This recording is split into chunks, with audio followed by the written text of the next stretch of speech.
আসসালামু আলাইকুম সবাইকে। চা ফ্যাক্টরির এটা হচ্ছে খুব সুন্দর একটি গাছ চা ফ্যাক্টরির সামনে এবং এই ছোট ছোট বাসাগুলো অনেক সুন্দর দেখতে, অনেক সুন্দর লাগে আমার কাছে। থাকি যাই হোক, এইগুলা গাছগুলো অনেক সুন্দর। এই গাছের নাম আমি জানি না, খুব সুন্দর। এটা ফ্যাক্টরির পাশেই, আমার কাছে খুব ভালো লেগেছে এবং অনেক হাঁটলাম এবং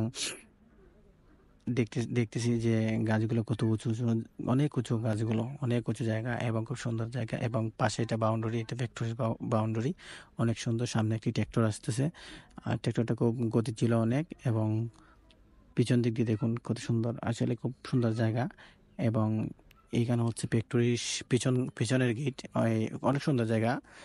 মানে চা বাগানে তারা গুছিয়ে রাখে। আর এই হচ্ছে এই বাংলো, অনেক সুন্দর জায়গা এবং বাংলোর ভিতরে অনেক সুন্দর জায়গা, অনেক ফুল গাছ, অনেক কিছু বাংলোর ভিতরে দেখার মতন অনেক সৌন্দর্য আছে এবং খুব সুন্দর জায়গা আমার কাছে ভালো লেগেছে। এবং বাংলোর পাশে একটি ফুল গাছ আছে, সেই ফুল গাছ অনেক সুন্দর লেগেছে আমার কাছে।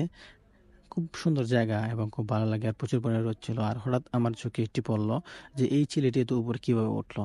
যাই হোক, অনেক হাঁটতাম, হাঁটতে হাঁটতে একটু পিছনে একটা পাহাড় আছে, পাহাড়ের পাশে যাব, দেখি কি হয়। খুব সুন্দর জায়গা এবং অনেক সুন্দর জায়গা। জায়গাটি আপনারা দেখলে বুঝতে পারবেন, অনেক সুন্দর, কাশ্মীরের মতো লাগে। ধন্যবাদ।